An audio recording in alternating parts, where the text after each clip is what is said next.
Hi, hello, welcome to Kandareddy Physics Academy. Today I will discuss acceleration due to gravity. Acceleration due to gravity ni small g అని అంటాం. దాని value మనకు తెలుసు 9.8 metre per second square అనేది తీసుకుందాం, లేకపోతే 980 centimetre per second square అనేది తీసుకుంటాం.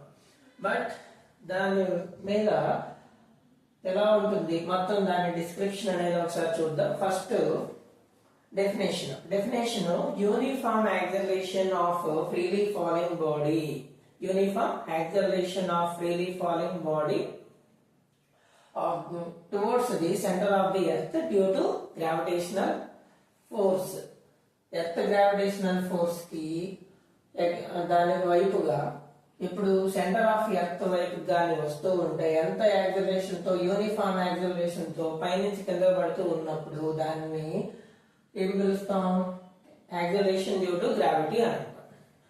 So uniform acceleration of freely falling body, uniform acceleration of freely falling body పైనుంచి కింద పడేటప్పుడు యూనిఫామ్ యాక్సిలరేషన్ తో పైనుంచి కింద పడేటప్పుడు అది ఎటువైపు వెళ్ళాలి? Towards the centre of the earth due to earth gravitational force.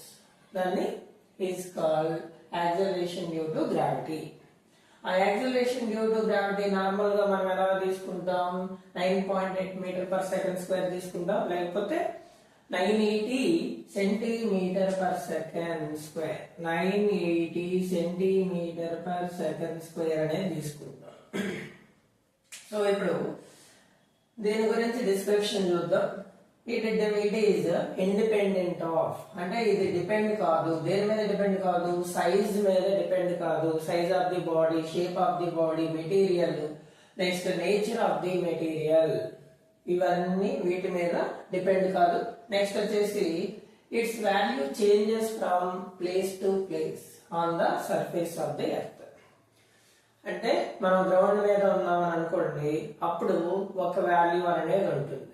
Next first floor లో ఉన్నామని అనుకోండి, ఒక వాల్యూ అనేది ఉంటుంది. సో ఖచ్చితంగా ప్లేస్ టు ప్లేస్ అనేది మారిపోతూ ఉంటుంది.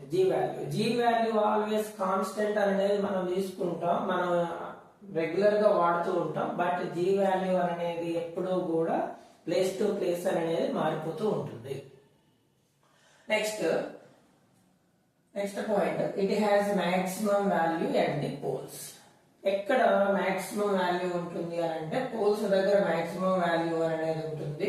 ఆ పోల్స్ దగ్గర మాక్సిమం వాల్యూ ఎంత ఉంటుంది అని అంటే nearly 9.83 metre per second square అనేది ఉంటుంది. మినిమం అనేది ఈక్వేటర్ దగ్గర ఉంటుంది. ఈక్వేటర్ దగ్గర ఎంత ఉంటుంది అని అంటే 9.78 మీటర్ పర్ సెకండ్ స్క్వేర్ అనేది ఉంటుంది. Next on average earth surface మీద ఎంత ఉంటుంది? 9.82 మీటర్ పర్ సెకండ్ స్క్వేర్. అందుకని మనం ఏం రెగ్యులర్ గా యూజ్ చేసేది ఏంటి అంటే జీ వాల్యూ ఎంత ఉంటుంది? 9.8 అని అంటుంటాం.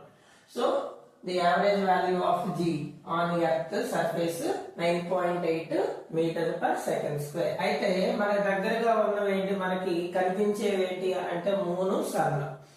సో వీటి మీద ఎంత ఉంటుంది? On the surface of moon g value అనేది ఎంత ఉంటుంది? G is equal to 1.67 metre per second square అనేది ఉంటుంది.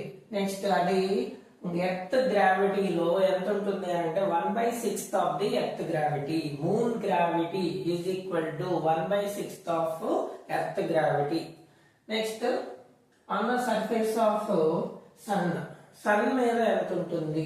274 మీటర్ పర్ సెకండ్ స్క్వేర్ అనేది ఉంటుంది. సో 274 అంటే అప్రాక్సిమేట్ గా 9.8 అప్రాక్సిమేట్ గా 10 అనుకోండి, 27 టైమ్స్ ఎక్కువగా ఉంటుంది. సో నెక్స్ట్ జీ అనేది ఎప్పుడు కూడా ఇట్ సైడ్ ఎలా ఉంటుంది? Always directed towards the centre of the earth. Always directed towards the center of the earth, where a body is projected upwards or downwards. Upward అయినా downward లో మనం projection చేసినా కూడా G is always directed towards the center of the earth. Next ఇప్పుడు downward direction లో ఉన్నప్పుడు upward direction లో ఎలా ఉంటుంది అనేది చూద్దాం. when a body is freely falling అంటే ఫ్రీలీ ఫాలింగ్ అని అంటే కిందకి పడుతూ ఉన్నప్పుడు డౌన్వర్డ్ డైరెక్షన్ లో ఉన్నప్పుడు towards the earth it's velocity increases. Velocity increase అవుతుంది, జీ వాల్యూ అనేది పాజిటివ్ అవుతుంది. Next when your body is projected upward direction అనేది ఇలా పైకి వెళ్తూ ఉన్నప్పుడు వెలాసిటీ అనేది ఏమవుతుంది అని అంటే సర్టన్ హైట్ కి వెళ్ళినప్పుడు, మాక్సిమం హైట్ కి వెళ్ళినప్పుడు ఏమవుతుంది అని అంటే అది జీరో అయిపోతుంది. Final velocity becomes to zero at maximum height. అంటే v వాల్యూ అనేది వెలాసిటీ అనేది డిక్రీజ్ అవుతూ ఉంటుంది. అప్పుడు ఏమవుతుంది, జీ వాల్యూ అనేది కూడా నెగటివ్ అవుతుంది. వెలాసిటీ డిక్రీజ్ అవుతుంది, జీ వాల్యూ నెగటివ్ అవుతుంది. అంటే మోస్ట్ ఇంపార్టెంట్ ఏంటి అంటే acceleration due to gravity at centre of the earth. Centre of the earth దగ్గర ఎంత ఉంటుంది, జీరో అనేది ఉంటుంది. So centre of the earth దగ్గర ఎంత ఉంటుంది, అక్కడ గ్రావిటీ అనేది ఉండదు.